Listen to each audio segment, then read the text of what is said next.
Hello, my name is Tessa McBurney, and I'm the Atlantic Bat Conservation Project Technician with the Canadian Wildlife Health Cooperative Atlantic Region. And today I'm going to show you how to upload your emergence survey data to the NABAT website. So first you can see I am on nabatmonitoring.org. So you can log in using the orange Partner Portal button at the top right, and then log in, request an account again at the top right, and then log in with ScienceBase.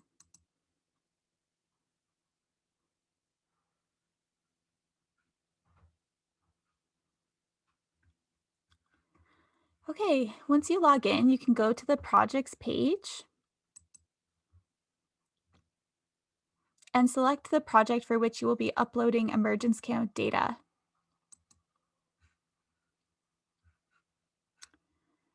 Great, so on our project page, we're actually going to go to upload survey data, so the turquoise button at the top right, and then select emergence count,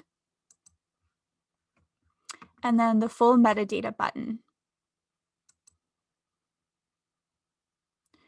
So this is our bulk upload table, and here we can download the datasheet template that we will use to add our emergence count data. So select the green download template button at the top of that window, and that will download our template. So let's open that. So I would recommend saving this somewhere as you're on your computer so you have the data sheet just empty and available. So I'll show you, I already have a data sheet created with data in it. So I will show you that data sheet instead, but I would leave this data sheet blank on your computer, and then you can always do File and then go to Save As, and then save the data sheet for a particular survey, and then select Save. So you would just have to change the title here to an original name for your particular survey or surveys for that year, and then click the Save button. So I will show you the data sheet I've already created. So I just saved the I downloaded the bulk template and I saved it with a new name. So I called it CWHC NABAT Emergence Counts 2020. So I gave it a descriptive name based on our organization and then the year. So this is a bulk upload template. So in this sheet, you can actually save all of your emergence count survey data within a particular grid cell. So if you conducted more than one emergence survey in that grid cell, you can include all of the data in this sheet. So that's why I just left it vague and I put the year. But if you're only uploading a data sheet for a particular survey or a particular site, you could also include that in the title of your data sheet. It's up to you. Just make sure that the title of the data sheet is original, because if anyone else uploads a data sheet with the same name, it will overwrite the data that you have already uploaded to the NABAT website. So just keep that in mind. So here is the data sheet. So there are a lot of different columns where you could enter data. I will show you the columns that really are required or recommended. So first, you will have to add your grit cell ID. And if you forget where that is, on your projects on the NABAT website, it will list your grit cell ID under that project. And of course, you'll select the grit cell ID where you conducted the emergence survey or surveys. So ours is 8908. So I've typed that in here, 8908. Okay, so that is a required column. You also need to add a location name. And here you can see I am entering data for 2 surveys. So these are not real locations. These are not sites where emergence counts have been done. They are not sites where there are maternity colonies. I just selected these sites because they're within our grid cell and just as an example. So I selected 2 sites just to show you what it would look like if you uploaded data from multiple sites within the same spreadsheet. but you might only have one site within your grid cell, so you don't need the 2 rows then. So each row will be an individual survey. And you can also have more than one survey at the same location, in which case you would just have the same location name and a different date, depending on what nights you conducted those surveys. But you can still compile all of the data within this spreadsheet. So you can see here I have 2 different sites where we conducted 2 different imaginary emergence counts. So I chose to name the site after the actual location, but you can give it any kind of original location name, um, just a descriptive name, maybe based on the type of structure or um, really anything, as long as you're making sure that the name is descriptive and original for that site. I think it's simple just to use the actual location. If that's an option, it won't always be an option. And then it's not required, but I recommend adding the latitude and longitude. If you add the latitude and longitude, then the survey location will show up on the map on the NABAT website, which is helpful. And it doesn't appear that you can update the latitude and longitude on the website. So if you don't include those data within the spreadsheet before you upload the spreadsheet to the NABAT website, you cannot update that on the website. You would have to remove the data you uploaded and then re-upload the data sheet once you've added the latitude and longitude. So it's just simpler to add that information in now. And you can see also the format I've used for latitude and longitude. And under the column titles, they do describe the formatting you will need to use. So you can see here they suggest that the latitude has to be in a format of decimal degrees. So please pay attention to the formatting just to make sure that you're not going to encounter any errors when you upload the data to the NABAT website. So another required column is survey start time. Again, it describes different formatting that you can use for the start time. I would recommend using the same formatting we use for our other survey types because it's just simplest. So you're going to put the year, the month, the date, then a T for time, and then the time in 24 hours down to the seconds. And then another required column is the survey end time. So likely it will be the same date as your start time, and then you'll just have to change the hours to reflect when you finished your survey, or the time, so like the hours, the minutes, and the seconds. If you're not sure the exact seconds, you can just leave it as 00, but just make sure that you include the seconds in the formatting. The next required column is the observer. Likely you'll have more than one person conducting an emergence survey, and that's also just to make sure that the estimate that you're getting when you're actually counting the bats exiting the roost is more accurate. So if you do have more than one person conducting the survey, like I have here, just make sure that the person's name is, the 2 names are separated just using a slash, just like I have here. And if you have more than 2 people, you can always add another slash and add a third person. Okay. Let's keep scrolling. So you can see there are a lot of columns here. It actually will be useful to fill out a lot of these data because they are roost characterization data, which can be really useful. And there may also be some weather data in here as well, which is always really good for conducting surveys, like cloud cover and that type of thing. It's good to keep track of that. I wouldn't recommend adding it here. It may be simpler just to add those data to the NABAT website once you already upload your spreadsheet. So I'm not going to fill them out now, but that is an option. So the next required column is species. So NABAT always requires that you have a species added. So however, when you're conducting an external survey, like an emergence survey, you may not know the exact species that you will be counting because you're sitting outside and it's dark and you won't necessarily know what bat species is flying out of the roost. So this column will depend on how you conduct the emergence survey. So if you are at a site where internal surveys have been conducted, perhaps by the province or the federal government, and they actually know what species are roosting there, or perhaps a researcher has trapped there, then you can specify that particular species.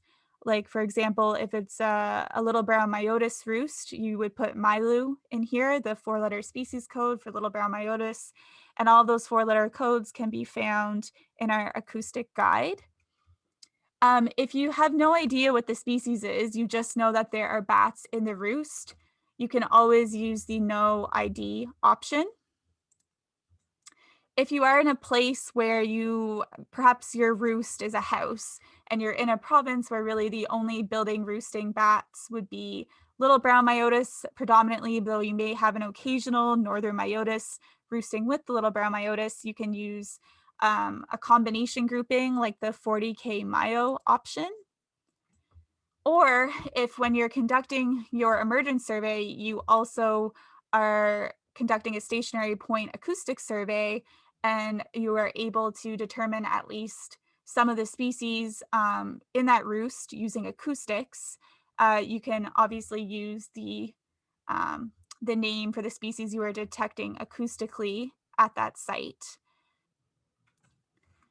Okay, so for these next columns, we're looking at actually the number of bats that were counted during our survey. So the first column we have that's required is count of species in. So this would be the count of species entering the roost, so going back into the roost space. Um, so you would put a number in here.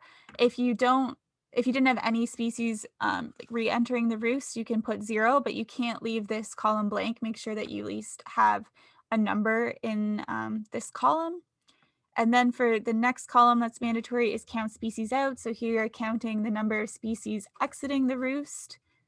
And so for these columns, you would, if you have more than one person conducting the survey, you would take the average numbers amongst all the surveyors and use those numbers here because we only really have one row per survey, so we can't put the data per surveyor. So combine all of the data from that site to get an average. So these next two columns aren't required, but I would recommend filling them out. So you can also estimate the minimum number of bats seen. So for that, you would subtract the species re-entering the roost from the species coming out to make sure you're not double counting any bats. If in the middle of the survey you do have bats going back out into the roost site. And you would also use the lowest estimate among all surveyors. So this wouldn't necessarily be an average of all surveyors. This would be the very lowest number of bats that could possibly be at that roost. And alternatively, you can also provide your estimate max. So your greatest estimate of the number of bats at that roost. So for this one, again, you will want to use the data of the highest number of bats possible. You don't need to combine the data from all of the surveyors. And you may not choose to include the species re-entering the roost because potentially those species did not re-emerge. So you may not need to take that into account in this column. So that's just to provide more information on the count numbers.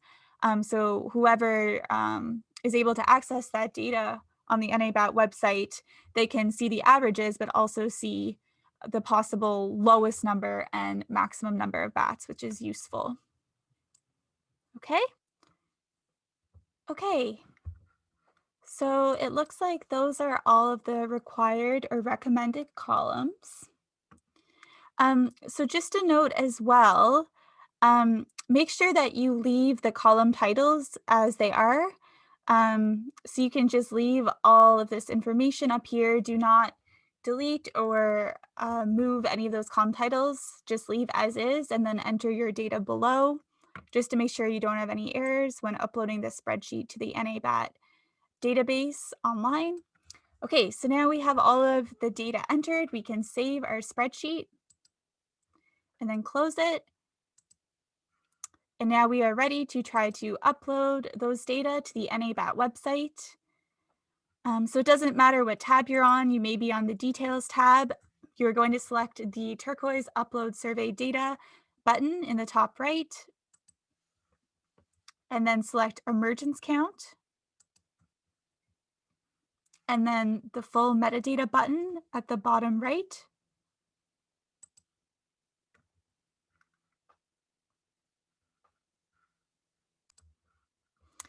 And now you can select the blue Select File button, and you're going to create the spreadsheet that you created with all of your emergence count or emergence survey data, and then select Open. Okay. So now we can see our data in the bulk upload table. So the bulk upload table gives us a document preview where it looks for errors in approximately the first 300 rows. It's unlikely you'll have 300 rows of emergence surveys. We only have 2 here. So you can see we have 0 errors in those 2 rows. It also checks to make sure the column titles or headers match. We are missing 0 columns and we don't have any extra columns. So you can scroll through the spreadsheet, and if you do have an error, that box in the spreadsheet will be highlighted in red. And it's likely a formatting issue. So if you go to the top of the column, there are these drop downs, which indicate what your options are for that column and what the formatting should be. So if you do have an error, I would suggest checking there first to see if that can help you with that. And then if you have an error, I would recommend closing this table here and then fixing the error in your spreadsheet before uploading it to the website, because otherwise you will just have to remove the data and re-upload it later. So it will save you a step. But we don't have any errors. So I'm going to select the Submit button at the bottom right.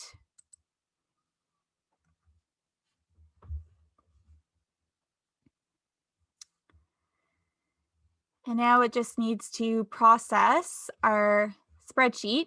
So you can see it shows up here under the bulk upload status tab, our emergence count. That's the type of spreadsheet. Our spreadsheet name is here. And then it's starting, the status is processing. So it's processing that spreadsheet and it will look for any additional errors here. So currently it hasn't processed any rows, so that will just take a minute. Okay, so now you can see the spreadsheet is done processing. 0 errors have been found, so that's really lucky.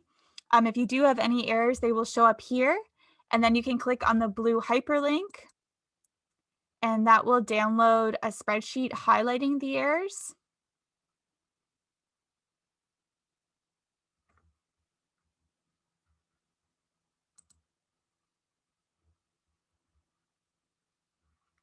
Okay, so then you can just open that spreadsheet here or in your downloads.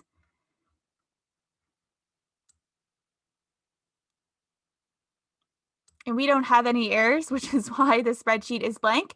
But if you do have errors, that row of data should show up here, or multiple rows if you have errors in multiple rows. And then at the end of the spreadsheet, there is now a row number column, and the row number where the error or multiple errors occur will be in this column. And then in the error column at the end, it will indicate what kind of error it is. So perhaps your location wasn't within your, so the latitude and longitude didn't match within your grid cell. It will indicate that here. Or if you have some other kind of error, it will be within this error column at the end. Okay. And I can show you what that would look like. So let's close this spreadsheet.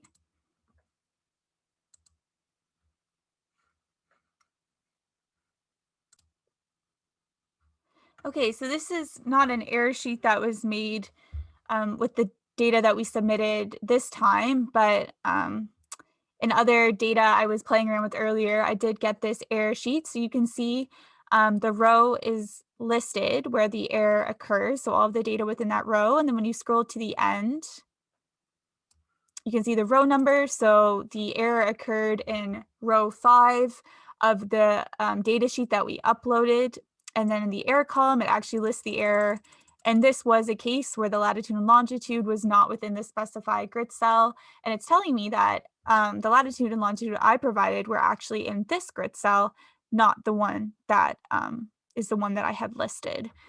So then once you interpret that, you can close your error spreadsheet.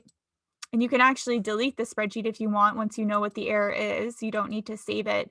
And then you would go back into your emergence count spreadsheet and fix that error wherever it is. So it said row 5. So I'd have to fix the latitude and longitude within that row, save, and then I could re-upload that data to the NABAT website. So I would first have to undo the data sheet that I uploaded with the error. So you would click undo and then undo this upload. I'm not going to undo this upload, but you would select that red button. And then once you do that and the upload is undone, you'd have to go back to upload survey data, emergence count, full metadata, and then select file and then re-upload your corrected spreadsheet. Okay? So once you have 0 errors, you can find the survey data on your projects page. So I'm going to go to details and I'm going to scroll down. So select the grit cell where you have conducted your emergence surveys or survey. Okay, and then you can select the emergence count tab at the end. Okay, and then our 2 surveys, remember we had 2 rows of data, one for each survey, will then show up with your location name and the date of the survey. Okay, and you can also see on the map at the top of that page, the little green or turquoise dots are our 2 emergence surveys. So you can also visualize where those surveys occurred in your grit cell, which is great to actually be able to see.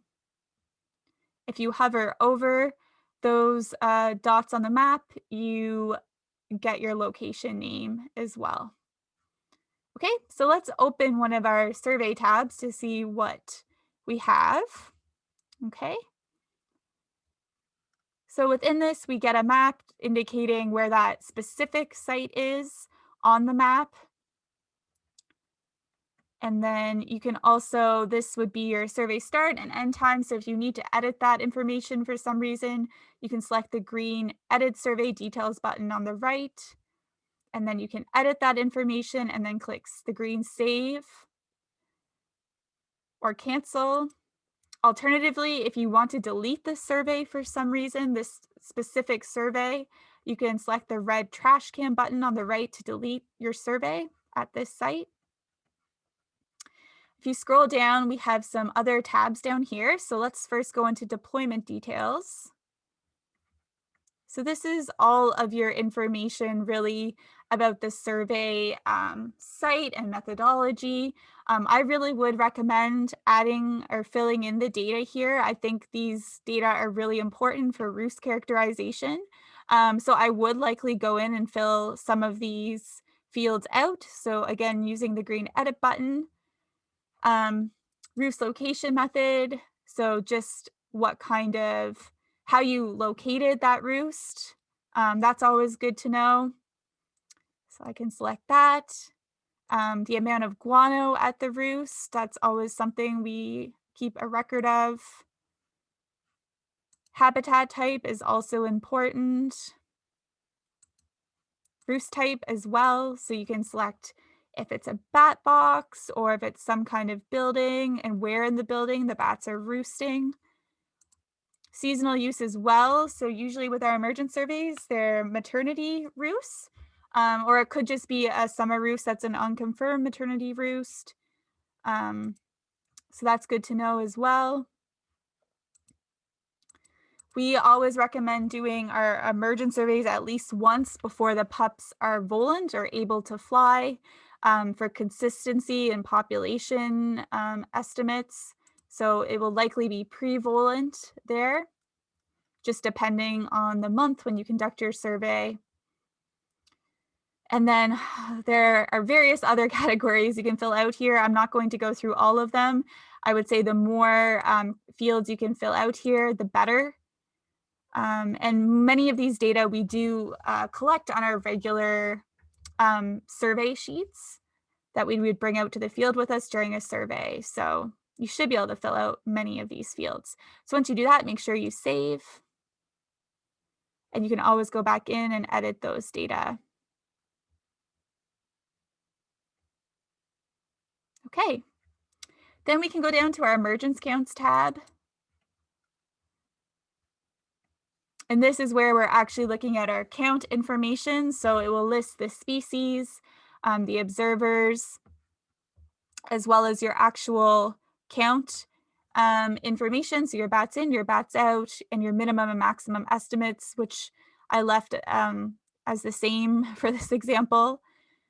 You can also edit these fields if you need to. You can also add if you find there's actually another species within that roost that you weren't aware of, that you were able to count at one point, that you actually were able to get a count of. You can add a species in here. So that can be useful. You can save or cancel as well. It may also be helpful to include your identification method. So this is if you're actually able to ID the species. If you're unable to ID the species in any way, I would just leave that field blank. But likely during an emergence survey, the only way you'd possibly be able to ID the species would be with acoustics, because we don't recommend actually doing internal roost surveys or capture, unless that's something that's done by researchers or with the province or the federal government. So, and we don't typically rely on genetics or guano sampling, though that is always an option. So anyway, acoustics though would likely be the identification method if you have one. Your observation method would be how you get your counts. So whether you're using night vision devices to help you see, maybe you could be using a combination of methods as well. Typically, the back detector, when we put it out during an emergence survey, it doesn't result in counts. It's to be used for species ID. You can't actually get a count because it's a stationary point survey. So you'd be getting bat activity and not actual numbers. So you may not use that option. Likely, you'll be doing surveys with unaided visuals, so just sitting out and counting without any special equipment. So that might be your observation method. Yeah, and there are various fields you can fill in here as well, like the distance you were from the roost when you were conducting the survey, and your confidence on how confident you thought you were when actually conducting the survey and getting count estimates. I'm hoping it would be up at the high end, but if you felt particularly unconfident, you could select a lower percentage as well. And then once you finish that, you can click save. And if you need to change the species, you can select a different species from the dropdown as well to update that. Okay.